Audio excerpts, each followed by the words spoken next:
Good morning, everybody. In this video, we will learn how to measure very large distances.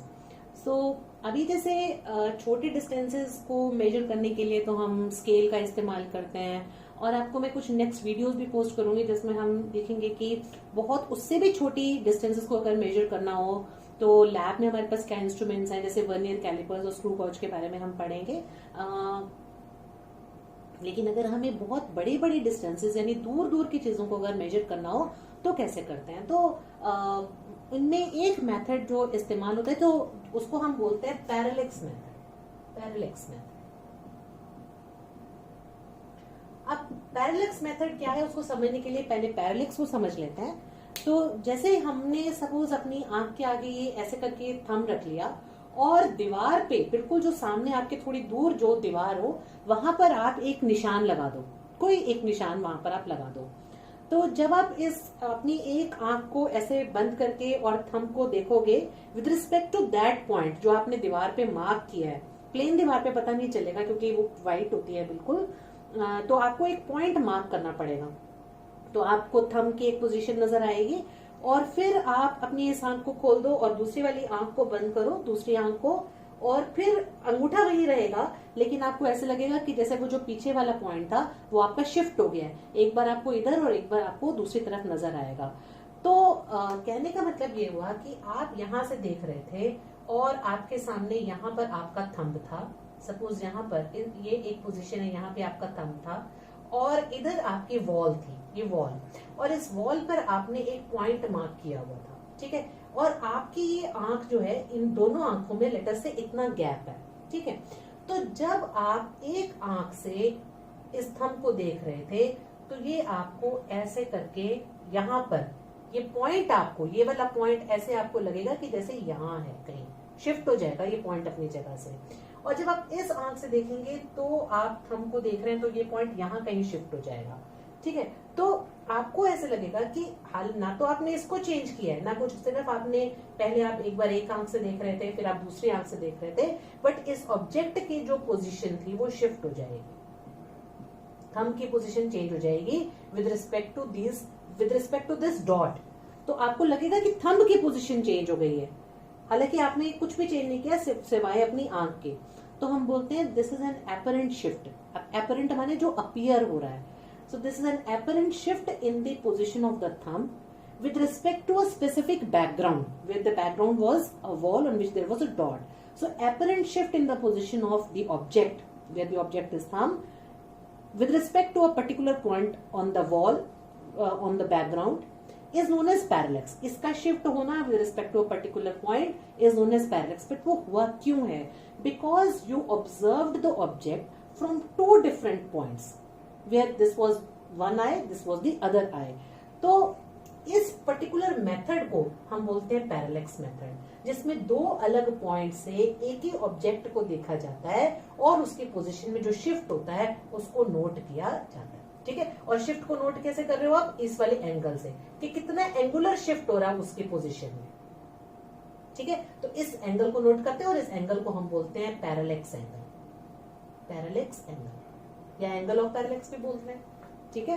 तो ये एक method है जिससे हम दूर की चीजों को, यानी जो एस्ट्रोनॉमिकल डिस्टेंसेस अगर आपको मेजर करने हैं तो उनका हम पता लगा सकते हैं। मैं एक बहुत सिंपल यहाँ पे आपको तरीका बता रही हूँ। फॉर एग्जाम्पल ये अर्थ है, लेट अस से दिस इज अर्थ, ठीक है। अर्थ की सरफेस है। अब अर्थ की सरफेस पे आप यहाँ एक ऑब्जर्वेटरी कहीं इधर एक जगह आपने बना ली, ये एक दूसरी ऑब्जर्वेटरी बना ली, ठीक है। ये दो ऑब्जर्वेटरीज हैं और मान लेते हैं यहाँ पर कोई एक स्टार है, ठीक है, ये स्टार है। तो अब आप इसका लेटर से आप फाइंड आउट करना चाहते हो कि ये स्टार अर्थ की सरफेस है, मून ले लेते हैं, जो आपका मन करे, कोई भी एस्ट्रोनॉमिकल ऑब्जेक्ट ले लीजिए आप, उसका आप डिस्टेंस मेजर करना चाहते हो कितना है। तो आप साइमल्टेनियसली इसको पहले आपने इसके साथ, ठीक है, इसको पहले ऑब्जर्व किया। तो एक आपने ऐसे ऑब्जर्व किया, इसको लाइक दिस, ऐसे, ठीक है। अब यहाँ पर आपने कोई बैकग्राउंड रखनी है, अदरवाइज तो ये खो जाएगा, पता नहीं लगेगा कहाँ देख रहे हो। तो कोई एक बैकग्राउंड रखनी है, मान लेते हैं कोई इससे भी बहुत ऊंचा कोई एक स्टार है जिसका नाम आपने ओ दे दिया, और इसको आप ऑब्जर्व करो तो ये आपको लाइन ऑफ साइट में ऐसे लग रहा है, लाइक दिस। क्लियर हुआ?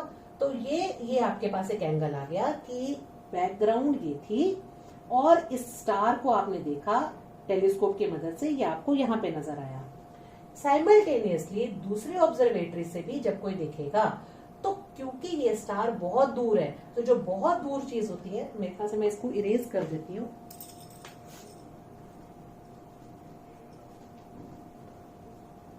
ये और आपको क्लियर हो जाएगा यहां से। तो जो चीज हमसे बहुत दूर होती है वो हमें वही की वही नजर आती है, ऐसे लगता है उसकी पोजीशन में कोई चेंज हुआ ही नहीं है। तो ये स्टार जहां जो डिस्टेंट स्टार था जिसको आपने बैकग्राउंड माना हुआ था, जैसे वॉल पे मार्क को बैकग्राउंड माना था, तो ये तो अभी भी आपको सीधा ही लगेगा इस ऑब्जर्वेटरी से भी, लाइक दिस। लेकिन इस ऑब्जर्वेटरी से ये वाला स्टार आपको ऐसे दिख रहा है, इतने एंगल पे दिख रहा है, ठीक है। तो यहाँ पर अगर मैं यहाँ से लेके यहाँ तक के डिस्टेंस को कोई छोटा b मान लेती हूँ, स्मॉल b, यानी कि बेसिस भी कहते हैं इसको, distance between the 2 points of observation, और इसको हम कैपिटल D मान लेते हैं और इसको हम थीटा मान लेते हैं।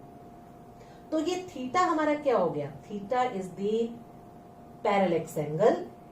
और अगर थीटा को मेजर करना है और हमारा कैपिटल D बहुत बहुत दूर है, क्योंकि एस्ट्रोनॉमिकल ऑब्जेक्ट है, so capital D is much much larger than B, बहुत बड़ा है, then we can use theta to be equal to arc upon radius, that is small b by capital D। तो थीटा आप already major कर चुके हैं, कितना है, क्योंकि आपको ये एंगल भी मालूम है, ये एंगल भी मालूम है, दोनों एंगल्स आपको मालूम है, थीटा 1 थीटा 2, उससे आपको पता चल जाएगा ये ट्रायंगल है तो ये एंगल कितना, ये एंगल पता चल गया तो ये थीटा मालूम हो गया। So theta is b upon d। इसको हम रेडियंस में मेजर करते हैं जब भी हम कैलकुलेशंस करते हैं रेडियन में।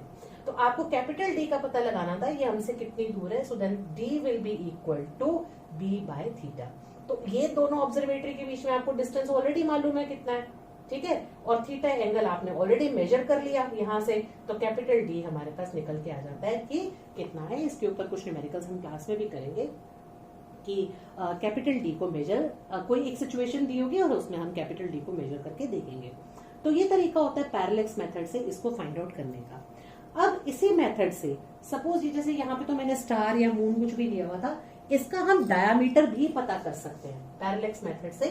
ये हमने अभी क्या किया है, अभी हमने किया है to find the distance of the star और moon, whatever you have taken.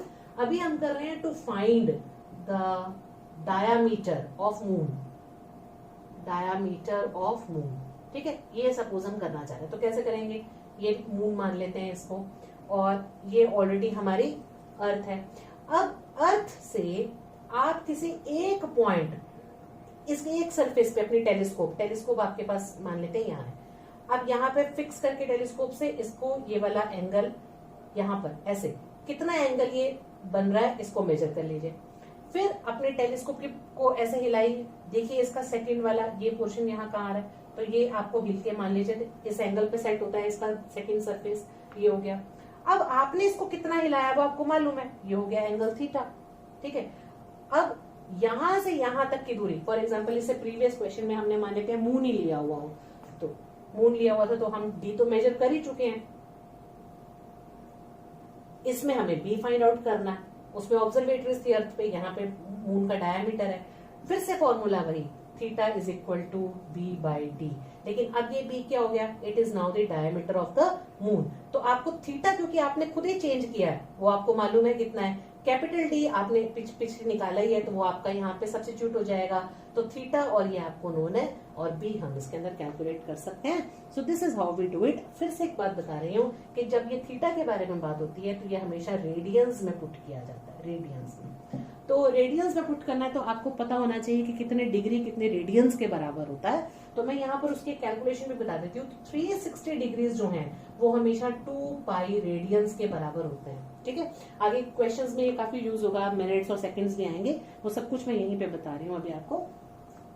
360 degrees 2 pi radiance के बराबर होते हैं, तो 1 डिग्री 2 पाई बाय 360 रेडियंस के बराबर हो गया, यानी कि पाई बाय 180 भी कह सकते हैं इसको, इतने रेडियंस के बराबर हो गया। This is 1 degree.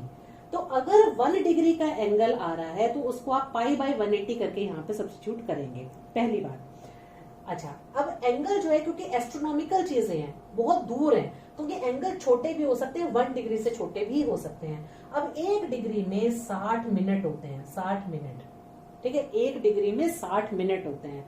तो 60 मिनट यानी अगर ये 1 डिग्री का एंगल है तो ये 60 मिनट भी बोल सकते हैं। अब हम इसको और क्या लिख सकते हैं, we can write down 1 minute का अगर एंगल हो, अगर 1 मिनट का एंगल हो तो वो कितने रेडियंस के बराबर है, that will be pi by 180 into 60, इतने रेडियंस के बराबर होगा। तो अगर आपको मिनट्स में कुछ दिए हुए हैं एंगल, तो आपको रेडियन में एक्सप्रेस करना है, तो इस तरह करना है। तो मतलब अगर मान लो कहीं पे लिखा हुआ है 10 मिनट्स, तो आप कैसे लिखोगे, 10 इंटू दिस मच रेडियंस आपका आंसर होगा, ठीक है। तो ये बात हो गई। इससे भी कभी कभी छोटे एंगल्स होते हैं और वो होते हैं सेकेंड्स। तो ये 1 मिनट है, 1 मिनट 60 सेकंड के बराबर होता है, 60 सेकेंड्स के बराबर। तो 1 सेकंड किसके बराबर हुआ, पाई बाय 180 इंटू 60 रेडियंस के बराबर हुआ। तो कभी कभी 1 सेकंड को भी हमें यूज करना पड़ता है और वो इतने रेडियंस के बराबर होता है। तो जब भी आप वैल्यू सब्स्टिट्यूट करेंगे तो रेडियंस में करेंगे। आपको किस में दिया हुआ है यूनिट, डिग्रीज में दिया है, मिनट्स में दिया है या सेकंड्स में दिया है, तो पहले आप उसको रेडियंस में इस तरह से कन्वर्ट करोगे।